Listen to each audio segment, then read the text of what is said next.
What's up mga kaasa? Welcome back to my channel. At ayun, happy Tuesday sa inyong lahat. At ayun, kamusta ang araw nyo kaya? Kung naging busy ba kayo o nakatambay lang kayo dyan dahil alam kong wala naman pasok. So ayun, naisip kong mag-update ngayong araw na to. Tsaka ilipat yung ito. Ililipat ko siya sa 50 gallons. Tapos ito yung 50 gallons natin. At ito, ililipat ko siya doon sa 75. Kasama niya yung female. So try natin isa lang to, no, dahil wala lang, naisipan ko lang na isa lang, baka makachamba tayo. So dilipat natin siya, pati yung clay pot niya, tsaka yung female na yon. At lalagyan din natin syempre ng cage para hindi mag-away. So ayun, no, at yun, may gusto ko i-update sa inyo kasi may nakita ko kanina, may napansin ako kanina doon sa likod. I-update ko kayo kung ano nga yun. So yun mga kasang, no, may nakita nga ako kanina dito na nakakatuwa. Gusto ko lang din na makita nyo itong ating crayfish. Teka lang, buksan natin ilaw para mas makita nyo maayos. So yun mga kasang, dito nga tayo sa tank natin dito sa likod. Tapos ayun, meron tayong dalawang tetra dyan. Pero ito yung gusto ko ipakita sa inyo. Kung naalala nyo dati, nilagay ko to dito kasi nakita natin to na wala na ang paa, tsaka isa na lang yung claw nya. At ayun, nung kahapon yata yun, napansin ko na nag-molt siya. So ito pa nga yung pinagubaran niya. Siguro kinain niya na yung ibang part. Pero ito yung pinagubaran niya. Tapos, ayan, may kamay pa dyan. Tapos ito ang nakakatawa, no guys. Tignan nyo siya. Ayan, kung maalala nyo nung nakaraan, wala siyang paa talaga. Yun nga yung title ng video niya eh. Crayfish na walang paa, diba? Pero nakakatawa ngayon kasi tumubo na siya. Ayan, meron na. Ang galing, diba? Wow naman! Wow! So meron pa siyang kulang. Pero ang bilis lang guys, mga isang linggo lang to eh. Last week lang yun eh, no? Meron pa siyang kulang na 1, 2 dito. May buo ng dalawa doon. Tapos sa kabila, meron na ring ilan yan?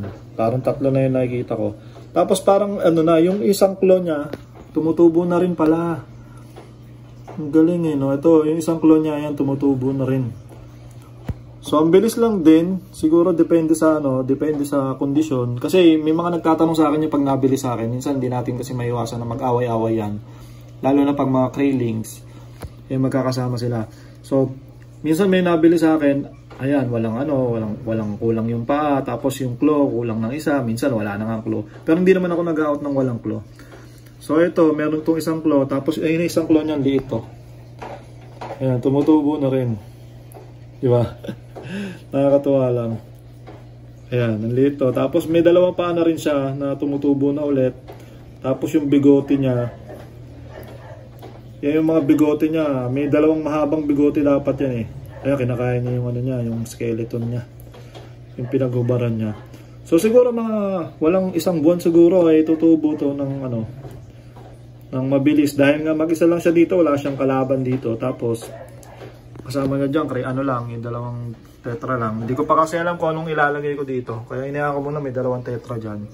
Tapos dito ko nga siya pinapagaling at gusto ko rin makita kung gaano kabilis tutubo yung mga ayan, yung claw niya, yung paa niya. Nakakatawa kasi yan, may claw ng isang maliit. Ayun. Dito. So, i-update ko kayo sa susunod. Tapos yung paa niya, ayan, may tumutubo na. Yung sa hulihan, ang kulang. So, meron pa dito, isa pa lang yung paa niya dito sa kanan. Pero may tumutubo na din. So, dapat kasi yan, 6. 8. 8 yan dapat. 4. Tapos yung claw. So, ayan muna yung update natin dito. At nakakatuwa lang din. Kasi nga, tingin ko mabilis lang to. Mga 1 month lang yan. Tutubo na yan. Alright. So yun mga kasang, update ko rin kayo doon sa kinuha ko noong nakaraan. No? Kumuha ako ng mga 25 ba to o 30 pieces na mga red balloon platy. Kaso nga lang, na-reserve na agad yan ni Sir Gel ng Bacoor. So, nag-reserve siya ng 20. Actually, siya talaga yung, yung dahilan kung bakit nag-harvest ako. Kasi nag-order siya ng 20. Tapos, yung sobrang 10, naibenta ko na rin. At ayan, yung mga kinuha ko yan nung nakaraan o kahapon. Tapos sa ating mga dwarf na blue panda guppies, yan, mas marami ng female to ngayon. So makakabuo na tayo ng ilang perasong dyan. pair. Kasi nung nakaraan, 2 pair na lang to eh. Ngayon, yan, marami ako nakuha female, siguro mga 5. So, binibenta ko yan ng 100 pair lang. Dahil, ayun nga, gaya na sabi nung iba, hindi naman ganong ka-quality yung mga binibenta natin. So, yung presyo natin, hindi naman din ganong ka-quality. Ayan, babase tayo kung anong quality ng mga isda natin. No? Dahil syempre, pag sobrang quality ng isda, mas mahal yun sa inyo. Kaya nga mura ako magbenta kasi yung binibenta ko hindi naman talaga yung mga pang show grade. So, yung mga pang show grade, paubaya ko na sa ibang magaling yun. No? So, tayo talagang ano lang, simpleng fish keeper lang na gusto lang magparami at ma-share yung mga nagagawa natin sa iba. So, ayan nga, ito binibenta ko yung mga yan, yung mga Blue Panda Guppy na yan ng 50 pesos ang isa. So per pair lang tayo, no? Kung gusto nyo mag-breed, per pair lang 100 pesos. Tapos yan, may available pa tayong green cobalt dito, mga juvie. Ito naman trio, ang binibenta ko to trio na 150. 100 ang trio pala, 100. Malalaki na yan guys, breeder size na yan, hindi yan juvie. Yung male lang medyo juvie pa, no? Pero yung mga female natin malalaki yan. So yeah, kung gusto nyo umorder, message nyo lang ako sa Facebook. Meron tayong Facebook page, doon ako lagi online. At doon nyo ako makakausap. Hanapin nyo lang Hendrix Backyard, makikita nyo na yung mga pagmumukha ko dyan sa Facebook. So, ayun lang yung update natin dito. Yung mga kinuha ko noong nakaraan. At wala ako masyadong isda. Ito, puro fry na lang yan eh. Kaya hindi ako muna mag-update sa inyo. Ay, may update pa pala akong isa. May update pa akong isa doon sa labas. So yung mga kasang, no, i-update ko lang sa inyo yung ano natin, yung mga guppies natin dito, yung mga albino blue topaz natin, wala pa ring fry. Wala pa rin, bulol? Wala pa rin silang fry dyan ngayon. Tinihintay lang natin mga anak yan. Darating ang araw mga anak talaga yan. So yung mga nagtatanong, no, hindi pa ako nagbebenta niyan guys, tsaka matagal pa yan. Kung mga anak yan, 2 months pa yan bago palakihin yung fry, bago maibenta. Pero ito talaga yung gusto ko i-update kasi nung nakaraan, yan, naisipan ko na maglagay dito ng breeding cage. Nakaraan ba? Kahapon lang ata to. Naglagay ako ng breeding cage, tapos nilagyan ko ng mga ano ba tawag dyan, yung nakalagay doon, yung mga on-breed natin na neon green longfin danios na kulay green. Neon green na kulay green, no? So, kumuha ako dyan ng mga ilang piraso at tinignan ko kung mag-iitlog. So, may nakita na ako ngayong itlog. Malamang yan, kagabi pa yan o kaninang umaga pa yan. Pero hindi ganun karami, no? Sobrang konti lang guys, hindi ko halos makita. Ayan, may makikita kayong mga tuldok-tuldok na puti dyan. Yan talaga. Medyo, hindi ko alam kung maliit ba yung breeder natin o di pa talaga sila ready i-breed. Kasi matatanda na rin itong mga to, mga 4 months old na yata yan. So yung konti lang yung hindi natin alam kung mag-hatch yan. So hayaan ko lang dyan yan kung mag-hatch yan. Tapos papalitan ko yung mga nandito. Para yun, tignan natin kung may makukuha tayong mas maraming mga itlog, no? Yan lang naman ang update ko. So yun guys, naisipan ko lang rin palang ilipat itong mga crayfish na to. Kasi kung makikita nyo, no, lumaki na sila dyan. Ito yung mga pinapabenta sa akin ni Mitra. Lumaki na yun. Nanghinayang na ako ibenta. Dahil malapit na siya maging breeder size. So, isasama ko na siya doon sa 50 gallons. Pati ito. Bali, 4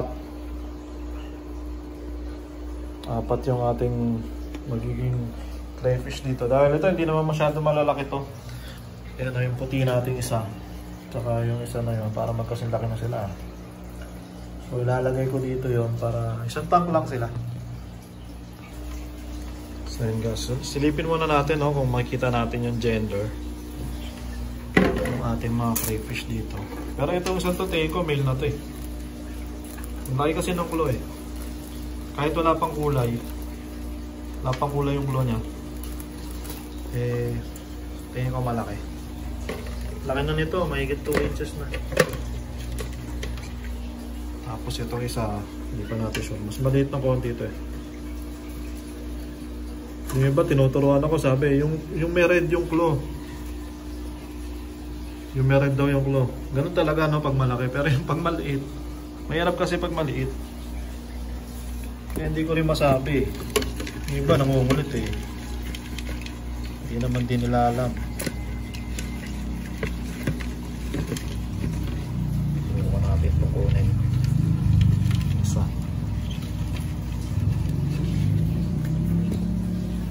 isa na to eh. So ayun, parang male tong isang to.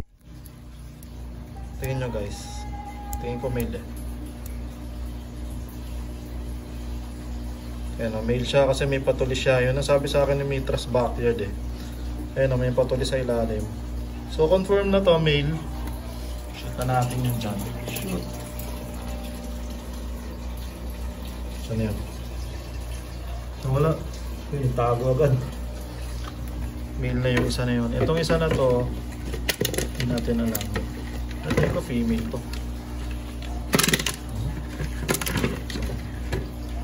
Tapos ka. Sipit mo pa ako ha. Tingin ko dito,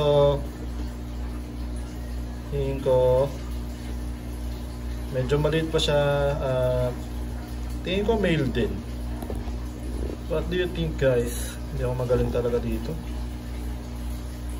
Wala kasing bilog dun sa pangatlo eh. Walang butas. So pag ganon, malamang male siya. Mahirap mag-focus eh. Yan. So hindi ko pa sure yan. Pero tingin ko male din to. So magina natin yan. So yan. Ito pala isa. So yan, apat na sila dyan, no? Dalawang maliit. Medyo maliit, tapos yung dalawang medyo malaki. Natin yung lalaki sila dyan. Ito na may lipat natin guys. Yung ating flower horns. So yun mga kasang, no? This is it. Pansit. Lipat na natin to. At medyo mahirap to ilipat kasi malaki siya. So unang-una mabigat. Tapos mahirap ulihin, baka masira yung net natin. Hindi ko gaya ng isang yun. So ayun, inet ko muna yun. Net ko muna yun, lagay ko dito bago ko ito inet. Lagay ko doon bago yung female. So yun, simulan na natin guys. Mabilis lang naman yan.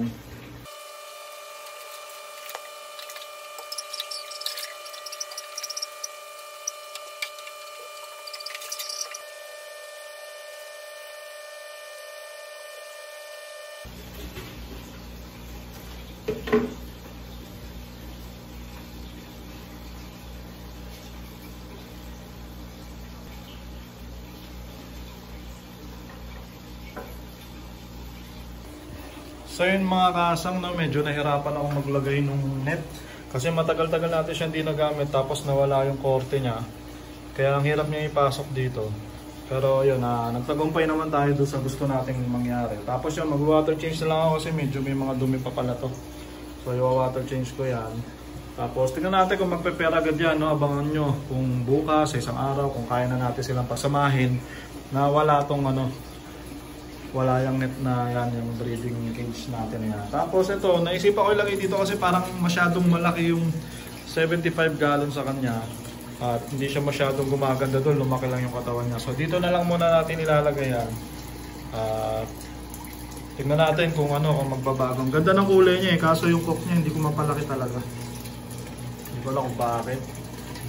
So try natin dito sa 50 gallons naman, no? Tapos yung update ko na rin kayo dito sa isang na to. Medyo madilim lang. Try natin dito sa isa. Ayan. So isa na to, hirap talaga pagandahin ito. Ayan, stress pa rin siya. Naglagay na ako heater, tinanggalan ko na ng heater. At yan, nahirapan pa rin ako i-groom talaga to. Itong isa, na yun, okay na yun. Palalakihin na lang. Yung bigay sa atin yung Mitras Backyard na fry. Yan, ganda na. So yun mga kasang, no? Balitaan ko na lang kayo bukas. Mag-vlog tayo ulit. Hanggang sa, yun. Basta hanggang di ako busy kasi 21, 22, 23, 24, 25 yan, mga busy na ako ng araw na yan. So hindi ko alam kung kailan pa ako makakapag-vlog ulit. Kaya nga ngayon habang wala akong ginagawa, ayun, nagbablog ako ng sunod-sunod para naman may mapanood kayo. Dahil baka ma-miss nyo ako nitong holiday season. Magiging busy tayo, syempre marami tayong labas, marami tayong pupuntahang reunion parties. So ayun, abangan nyo na lang bukas. I-update ko kayo kung pwede na natin pagsamahin yan, o kung anong mangyari dyan. Kasi natatakot ako baka matanggal to. Mamaya kasi pag tulog ako baka matanggal to at hindi natin alam kung anong mangyari sa kanila. So ayun, good luck na lang sa ating flower horn breeding guys, at balitaan ko na lang kayo. At ayun, sana nagustuhan niyo ang video na to, no? Maraming salamat sa mga nanonood at tatapusin ko na siya. Peace out. Shoutout po kay Sir Solid Kasang Ian Bagol, kay Kenneth J. Sala, shoutout din kay Akiel Lance Yabut, kay Dave Vincent Bernabe at kay Lester. Shoutout po sa inyo.